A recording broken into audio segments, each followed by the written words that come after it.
I am Margaret, a 35-year-old woman. 10 years ago, my husband and I were already married and content with our lives. We met on a bus, and after some time, we decided to get married. As the saying goes, good girls do not talk to strangers, but we started a conversation, enjoyed each other's company, and eventually began dating. After a year of courtship, we considered marriage. When I married Daniel, he always looked handsome and charming in my eyes. I was never overweight, but I wanted to shed a few pounds. Daniel would always say, "Stop dieting." You don't need to. I never quite understood it, but he truly cared for me.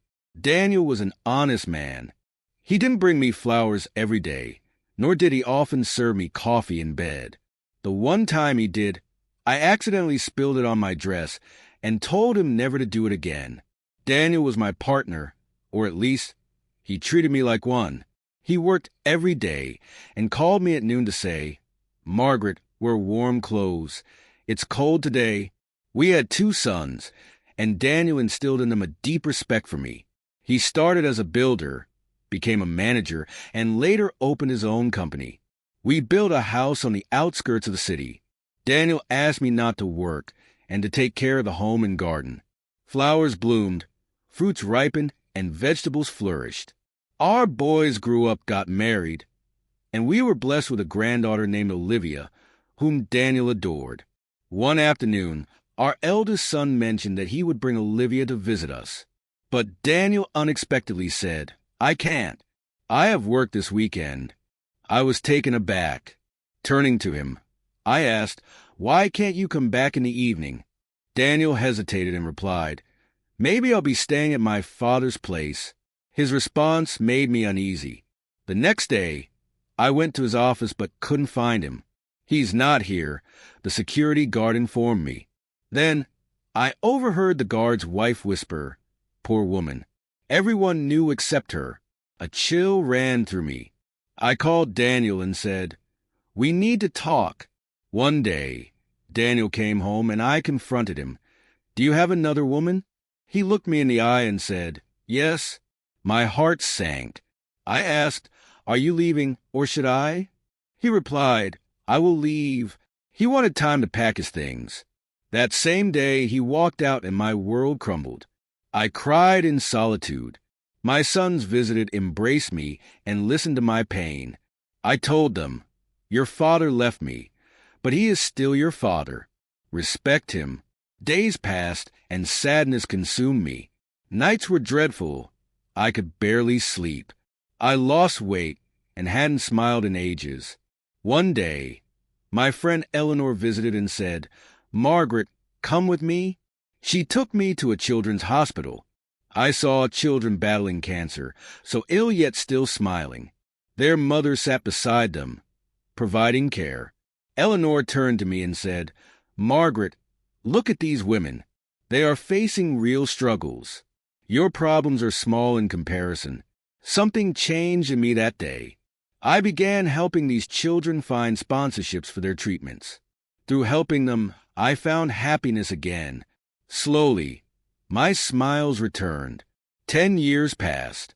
On Women's Day, I was expecting my sons to visit. Instead, the door opened and there stood Daniel. He looked aged and exhausted. "Margaret, can I stay here?" he asked. I looked at him and said, "This is your house too." Daniel sat down and whispered, "I'm sorry. Please forgive me." I was at a loss for words. Later, I discovered that Daniel's new wife had deceived him. She had lied. The child wasn't his. Now he was alone. What should I do? Should I forgive him? Forget the past? My mind was clouded with endless thoughts. Should I ask him to leave, or should I allow him to stay in the guest room? He settled in the guest room, saying little. I couldn't tell what he was thinking or how I felt. That evening, I cooked dinner. Daniel sat at the table and said, "The food smells wonderful, Margaret." I remained silent and continued setting the table. As we ate, he added, "I missed your cooking. No one cooks like you." I wanted to smile, but held back. "You made your choice, Daniel," I replied. Later that night, I did the laundry. Daniel offered to help, but I refused. No, I'll be fine, I said. The next day, my sons visited and were shocked to see Daniel. Dad, they exclaimed in disbelief. Is this some kind of joke? I remained silent as Daniel lowered his gaze. I made a mistake. I hurt your mother. Now I want to make things right, he admitted. My eldest son, Lucas, turned to me and asked, Mom, are you okay with this? I hesitated before replying. I don't know yet. Lucas and my younger son, Ethan, took me aside. Mom, you don't have to let him stay. We can take care of you, they assured me. I need time to think, I responded. That night, sleep evaded me. Painful memories resurfaced. Daniel had hurt me deeply, yet he had also been a devoted father and hard-working husband. Could people change? Could I trust him again? The next day, I saw Daniel in the garden, fixing the fence. He looked older, slower, yet determined. I walked up to him and said, Daniel, you don't have to do this. He wiped his forehead and replied, I want to help. This is still my family. Without a word, I turned and went inside. A few days later, our granddaughter Olivia visited. Upon seeing Daniel, she ran to him, wrapping her little arms around him. Grandpa, she cried. Daniel's face lit up, a smile I hadn't seen in years. Grandma, Grandpa says he missed me. Can we all go to the park together? She pleaded. I had always hated going to the park. Please, Grandma, it will be fun, she insisted. Reluctantly, I agreed. We sat on a bench while Olivia played on the swings. Thank you for letting me come back, Margaret, Daniel said. I haven't decided yet, I replied. He nodded. I understand. Take your time. I'll wait. Weeks passed. Daniel remained in the guest room, helping around the house and tending to the garden. One day, Eleanor visited and asked Margaret, Do you want Daniel to stay? I sighed. I'm angry, but I also feel pity. She gently said, You don't have to forgive him now, but maybe this could be a chance for healing. Her words stayed with me that night. Maybe she was right. The next morning, I made breakfast and invited Daniel to sit. Nervously, he obeyed. Daniel, we need to talk, I said.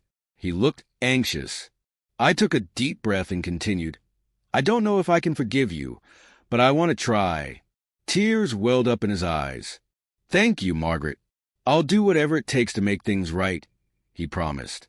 We spent more time together, discussing the past. Apologies were exchanged countless times. One day, I finally said, Daniel, I'm willing to forgive you, but it will take time. You must prove that you've truly changed. He nodded and vowed, I will, Margaret. I promise. Things gradually improved. We laughed together, shared memories, and slowly rebuilt our connection. To this day, I do not know what the future holds. But I have learned one thing. True forgiveness isn't easy. It requires time, love, and patience. Maybe one day, our family will feel whole again,